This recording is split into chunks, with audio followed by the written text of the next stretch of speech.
কাশ্মীর হামলার জেরে একরকম যুদ্ধের প্রস্তুতি নিচ্ছে দুই চিরপ্রতিদ্বন্দ্বী ভারত পাকিস্তান।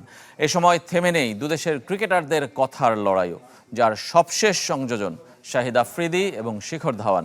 সাবেক ভারতীয় ওপেনারকে চায়ের দাওয়াত দিয়েছেন আফ্রিদি, যার মধ্যে মিশে আছে সূক্ষ্ম খোঁচা। 2019-এ পাকিস্তানের আকাশ সীমায় আটক হওয়া পাইলট অভিনন্দন বর্তমানকে চা খাইয়ে দেশে ফেরত পাঠিয়েছিল পাকিস্তান। সেটাই মনে করিয়ে দিলেন আফ্রিদি। পিছিয়ে নেই ধাওয়ানও, আফ্রিদিকে স্মরণ করিয়ে দিলেন কার্গিল যুদ্ধের কথা।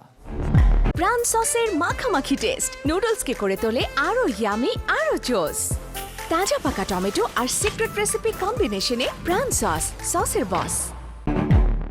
দুদেশের সাবেক দুই ক্রিকেটারের মধ্যে চায়ের দাওয়াত আপাত দৃষ্টিতে বন্ধুত্বপূর্ণ মনে হলেও যখন ক্রিকেটার দুজনের নাম শাহিদ আফ্রিদি আর শিখর ধাওয়ান, তখন ঘটনায় আসতে পারে ভিন্ন মোড়। কাশ্মীর হামলার পরে যে সম্পর্ক রূপ নিয়েছে সাপে নেউলে। পাকিস্তানের সামা টিভির সাক্ষাৎকারে এসে শিখর ধাওয়ানকে এক হাত নেন আফ্রিদি। তার দাবি, ভারতে একটি বাজি ফুটলেও তার দায় চাপানো হয় পাকিস্তানের ওপর। এরপর কাশ্মীরে থাকা 8 লাখ ভারতীয় সৈন্যের ভূমিকা নিয়েও প্রশ্ন তোলেন আফ্রিদি। তারপর থেমে থাকেননি। নিজের সামাজিক যোগাযোগ মাধ্যম এক্স-এর এক পোস্টে দুদেশের বর্তমান যুদ্ধাবস্থার হার জিতের কথা ভুলে যেতে বলেন ধাওয়ানকে, বরং ফ্যান্টাস্টিক চায়ের জন্য নিমন্ত্রণ জানান সাবেক ভারতীয় ওপেনারকে। তবে আফ্রিদির এই নিমন্ত্রণের মধ্যে ছিল সূক্ষ্ম এক খোঁচা। 2019-এ পাকিস্তানের আকাশসীমায় ভূপাতিত করা হয় এক ভারতীয় ফাইটার জেট। আটক করা হয় ভারতের এয়ারফোর্সের উইং কমান্ডার অভিনন্দন বর্তমানকে। পাকিস্তান কর্তৃপক্ষ পরে যাকে চা খাইয়ে দেশে ফেরত পাঠায়। আফ্রিদির এমন মন্তব্য ভালোভাবে নেননি শিখর ধাওয়ান।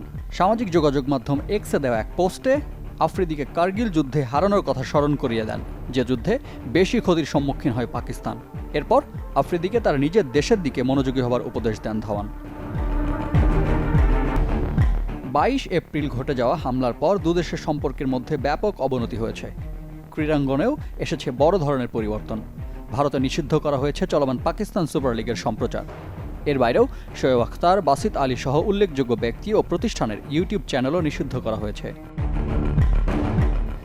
পাকিস্তানের সাথে ক্রিকেটের সম্পর্ক শতভাগ ছিন্ন করতে আইসিসি ও এসিসি বরাবর চিঠিও পাঠানো হয়েছে বিসিসিআইয়ের পক্ষ থেকে। রিফাত হোসেন, চ্যানেল 24।